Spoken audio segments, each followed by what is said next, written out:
नमस्कार, NaukiNews.com में आपका स्वागत है। तीसरी लहर आए ना आए, लेकिन तीसरा डोज तो लग के रहेगा। कल मैंने खबर दी थी कि किसी भी जगह से, किसी भी संस्था की तरफ से अप्रूव ना होने के बावजूद सीरम इंस्टीट्यूट के लालाजी जो हैं, साइरस पूनावाला साहब, उन्होंने अपने कर्मचारियों को 7,000 कर्मचारियों को 7,000 मैं कह रहा हूँ, उन्होंने 7-8 हज़ार कहा था, 7,000 कर्मचारियों को उन्होंने तीसरा टीका ठोक दिया था।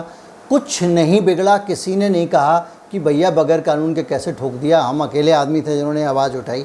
उसके बाद बहुत सारे लोगों ने ट्वीट किया, रीट्वीट किया। कुछ ना होना था ना होगा। अब अगला नंबर आ गया है सारे कर्मचारियों का, एम्प्लॉइज़ का, स्वास्थ्य कर्मियों का।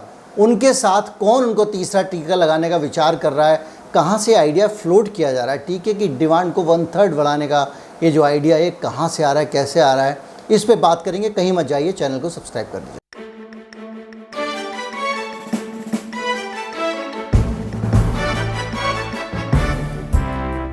जल्दी ही देश के जो स्वास्थ्य कर्मी हैं, फ्रंट लाइनर हैं, उनको तीसरा टीका लगाया जाएगा। जगह जगह से खबरें आ रही हैं कि दोनों टीके लगाने के बाद फलां डॉक्टर साहब का निधन हो गया, उन डॉक्टर साहब को ये हो गया, बहुत सारी चीज़ें। और इस पूरे वातावरण के बीच में अब द नेचर जैसे बड़े जर्नल ने एक रिपोर्ट प्रकाशित की है। उसमें कहा गया है कि कई देशों के वैज्ञानिकों ने एक संयुक्त अध्ययन में कहा है, पता नहीं किसने ये अध्ययन कमीशन किया था, किस नीयत से किया था, कौन आदमी इस पे क्या पैसे खर्च कर रहा था, किसने इनको ये काम दिया था। ये चीज़ अभी और डिगिंग करेंगे तो पता चलेगी नहीं, लेकिन फ़िलहाल जल्दी से ये रिसर्च हो गया है और नेचर में प्रकाशित हो गया है। और इस संयुक्त अध्ययन में कहा गया है कि कोरोना वैक्सीन की दोनों डोज लेने के बाद भी कई लोग संक्रमण की चपेट में आ रहे हैं। ये तो लगातार सब शुरू से ही कह रहे हैं, और ये कमाल डेल्टा वेरिएंट का है। इसलिए जल्दी से जल्दी तीसरा डोज लोगों को लगाना चाहिए।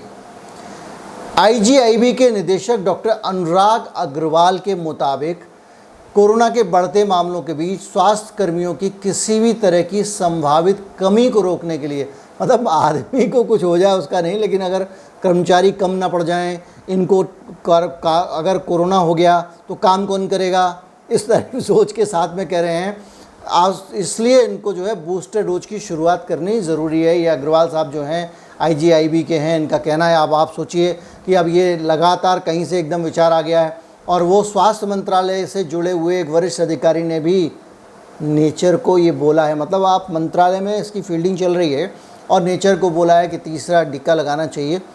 बीच में ऐसे ही याद दिला देता हूँ आपको, वैसे तो मतलब पता नहीं, लेकिन याद दिला देता हूँ कि जब ये नए वाले स्वास्थ्य मंत्री बने थे, डॉक्टर हर्षवर्धन की छुट्टी की गई थी, तो उनकी छुट्टी करने से पहले चारों टीका कंपनियों में ये हमारे नए वाले स्वास्थ्य मंत्री जी एक राउंड मार के आए थे। मैंने आपको बाकायदा उनकी खबरें, अपने फ़ोटो सब दिखाया था कि कैसे गए और वो टीका कंपनियों में चक्कर मार के आए स्वास्थ्य मंत्री बनने से पहले। टीका कंपनियों से जाहिर सी बात है कि थोड़ा सा उनका संपर्क रहता है, बड़े देश से भी आदमी हैं और टीका वीका कंपनियों में बड़ी नज़र रखते हैं, उनके संपर्क में रहते हैं। और स्वास्थ्य मंत्रालय का जो अधिकारी है वो भी बता रहा है कि टीका मंजूर हो सकता है तीसरी लहर आने से पहले, और ये तीसरा टीका अगर लग जाएगा तो कर्मचारियों की कमी नहीं होगी। लॉजिक और सोचो, लॉजिक और सारे लॉजिक सोचो, तरह तरह के लॉजिक सोच के लाओ, माल बेचना भाई। इस तरह के बहुत सारे लॉजिक आएंगे, बूस्टर डोज की शुरुआत की जाएगी। और अब ICMR की एक टीम को भी इस काम में लगाया गया है, जो टीके के गठित राष्ट्रीय सलाहकार समिति के एक सदस्य जो है, उसने बताया है कि बूस्टर डोज लगाने को लेकर ICMR से बात की जा रही है। देखिए, बूस्टर डोज लगाने को लेकर आइडिया कहाँ से आता है? सीरम इंस्टीट्यूट से आता है। सबसे पहले वो कहते हैं भारत में लगाना चाहिए। आइडिया तो अमेरिका से भी आता है, वहाँ पे भी बूस्टर वो डोज की बातें होती हैं, और इजराइल में लगना शुरू हो जाता है। 7-8 देशों में लग चुका है। मैं आपको उन देशों की सूची भी बता चुका हूँ। मेरे अलग वीडियो मैंने ये भी बताया है कि वहाँ पे किस तरह से वो बड़े भारी धुरंधर देश जो थे वो सब चपेटे में हैं कुल मिला के। अब जो है उसकी बात हो रही है और तीसरा टीका लगाने की बात हो रही है, लेकिन तीसरी लहर आएगी या नहीं आएगी, इसको लेकर भी अब साफ हो गया कि वो नहीं आएगी। सबसे पहले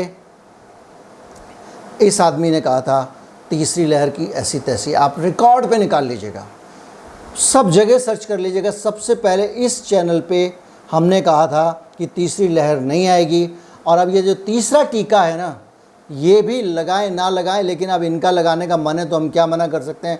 अभी तक इस पर कोई एक मत नहीं हुआ है लगना चाहिए कि नहीं लगना चाहिए, इसलिए हम अपनी राय दे सकते हैं। और हमारी राय में ICMR को देख लेना चाहिए। जब तक मेमोरी टी सेल का मसला है, जब आपको लगता है कि एक बार बीमारी हो गई, शरीर हमेशा के लिए सुरक्षित हो जाता है उसको संभालने के लिए, तो तीसरे डोज पे नहीं जाना चाहिए। कोई नया वेरिएंट भी नहीं आया है और हमारे यहाँ के लोग जो हैं, हमारी जनता, हमारे कर्मचारी, वो सब डेल्टा वेरिएंट को झेल चुके हैं। डेल्टा वेरिएंट से हमारे समाज का परिचय हो गया है। अमेरिका वाले मर रहे हैं, उसकी वजह दूसरी है, उनके यहाँ डेल्टा वेरिएंट नया नया गया है। हम लोग उस तरह से अपने लोगों को खो चुके हैं भारत में, डेल्टा वेरिएंट के वो मात देख चुके हैं। उसके बाद से कोई उतना ज़्यादा इन्फेक्टेड वेरिएंट आया नहीं है, तो तीसरा डोज लगाना नहीं चाहिए। हिंदुस्तान में ज़रूरत नहीं है। जिन लोगों को बेचारों को टीका नहीं मिला उन तक पहुंच जाने दो। आप जो है वो अचानक बेचने के चक्कर में ना हो। आपको लगता है जिसकी जेब में माल हो उसको ज़्यादा बेचो यार, जिसके पैसे नहीं उसके चक्कर में क्यों पड़ना। खैर जो भी है, और ये लगातार चल रहा है। इसी बीच में नागपुर में और दूसरी जगहों में गणेश उत्सव की तैयारियां हो गई हैं और सरकार सोच रही है किस तरह से इस टीके को लगाने से रोका जाए। कुछ लोग जो एंटी वैक्सर्स हैं, जो वैक्सीन के ख़िलाफ़ रहते हैं, वो किसी भी तरह की वैक्सीन के ख़िलाफ़ रहते हैं, उन लोगों ने कोर्ट की शरण ली है। मुंबई हाई कोर्ट में मामला गया है। आज उस मामले पर सुनवाई होनी थी, लेकिन वो मामला फ़िलहाल टाल दिया गया है, क्योंकि इस मामले में आज कई बार ये होता है कि कोर्ट में एक दिन में 10 केस लिस्टेड होते हैं, कोर्ट 3 या 4 ले पाता है, बाकी को अगली डेट मिल जाती है। वही इस मामले के साथ में हुआ है, वरना आज कुछ नई टिप्पणी हमको शायद किसी जज की सुनने को मिलती। और ये यूहान टेंगड़ा जैसे लोग जो लगातार इस पे काम कर रहे हैं, उन्होंने रिट दायर की थी और उस दायर में उस रिट में यही कहा गया था कि किसी भी चीज़ को टीके से ना जोड़ा जाए, कंपलसरी ना किया जाए। ये चैनल आपको कैसा लगा ज़रूर बताएं, अपने दोस्तों को चैनल के बारे में बताएं, शेयर करें। चैनल को अगर आप आर्थिक रूप से कुछ देना चाहते हैं तो UPI ID हमारे डिस्क्रिप्शन में, वहाँ के ज़रिए दे सकते हैं। नमस्कार, जय हिंद।